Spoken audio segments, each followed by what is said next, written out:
moi-même participé à cette équipe, à l'essor, en essayant de professionnaliser cette équipe.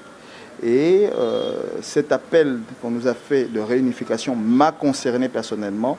Et au stade où nous en sommes, j'ai déjà mûri des contacts avec quelques responsables des sections.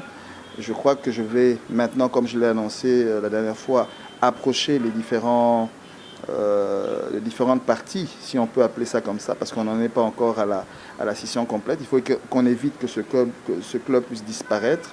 J'ai eu de nombreux contacts avec le président Moussa Ngania, que je salue en passant, qui est pour l'instant en déplacement.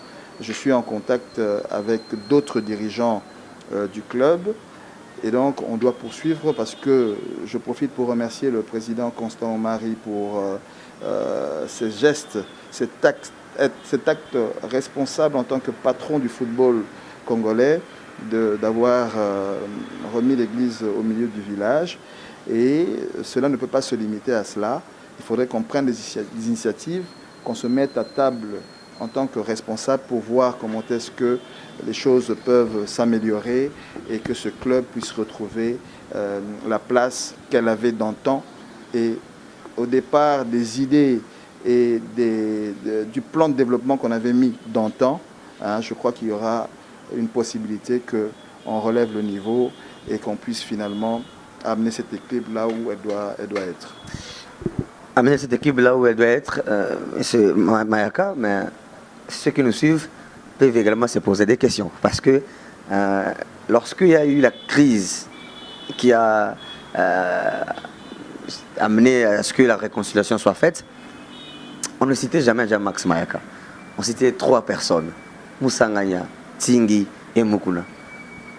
Alors, dans l'historique que vous venez de nous faire, on se rend compte que, normalement, vous faites partie également de ces gens-là. Alors, qu'est-ce qui a fait que vous, complètement, vous avez oublié? C'est parce que vous venez de se soulever l'exclusion ou tout simplement parce que Max Mayaka, c'est une opportunité. Il dit, bon, je tape sur l'occasion et je retourne. Ça me fait très plaisir. Cette question m'égaye beaucoup parce que je vous ai dit tout à l'heure que je suis opérateur économique. Ça veut dire que j'ai des responsabilités en tant qu'homme d'affaires. Qu'est-ce qui fait que vous n'étiez pas cité parmi les 3? Je me suis retiré parce que ma réputation, ma dignité comptait plus que tout. Aujourd'hui, le temps a donné raison parce que à la création du FC Orange, je l'ai créé par défi. Ma famille, mes parents n'étaient pas d'accord que je poursuive avec ça, là où on n'était plus là pour la gaieté, on n'était plus là pour la joie, pour l'engouement, pour la jeunesse ou pour des actions nobles. On vous désavoue en public comme ça pour dire que vous n'apportez rien, vous faites rien, après tout ce que je vous ai cité, ça désole. Que l'on traîne votre réputation en disant que vous avez volé ceci, vous avez fait ceci, sans preuve, c'est vraiment très dégradant. Et ça a commencé à toucher à la dignité de ma famille. Donc c'est ce qui a fait que, après plusieurs remarques des amis proches et de ceux qui connaissent vraiment la personnalité que nous pouvons incarner, j'ai dû me retirer et essayer de faire mon chemin malgré tout l'investissement que vous pouvez imaginer que j'ai fait depuis le dernier club Motema Pembe jusqu'à créer le FC Orange. Mais c'est une expérience fructueuse, c'est une expérience qui m'a mûri, qui m'a permis de comprendre les méandres de ces disciplines ou de l'environnement, du nouvel environnement que je venais d'amorcer. Et je crois que c'est ce qui permettrait maintenant qu'on puisse faire les choses comme il faut. Donc je pense que cette opportunité, maintenant c'est une opportunité qui m'est offerte de pouvoir démontrer à la face du monde qu'on n'était pas si mauvais que ça. Parce que si tout le monde doit être mauvais, c'est qu'il y a un problème quelque part. Moi je suis mauvais, Moussa Ngania est mauvais, Tingi est mauvais. Aujourd'hui on dit que l'évêque est mauvais. Donc ça veut dire que tout le monde est mauvais.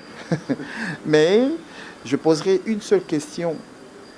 Qu'on puisse aujourd'hui me dire qu'est-ce qu'on reproche à Jean-Max Mayaka. Je l'ai posé au président des supporters, je l'ai posé aux dirigeants qui m'ont abordé, je l'ai posé au plus haut niveau aux dirigeants de ce pays qui m'ont posé des questions. Qu'est-ce que l'on reproche à Jean-Max Mayaka? Vous verrez qu'il n'y a pas de réponse ni de preuve à quoi que ce soit. Mais le temps, comme je dis, a résolu le problème. Il faut qu'on oublie tout ça, c'est le passé. Une grande personnalité comme le président de la Fédération congolaise de football qui demande à ce qu'on puisse s'unir, il faudrait aujourd'hui plutôt me poser la question de savoir qu'est-ce que je vais apporter de nouveau. L'expérience que j'ai acquise répond à ma place. Monsieur Max Mayaka, une autre préoccupation, effectivement, il y a eu cette réconciliation. On a vu les gens se sont salués.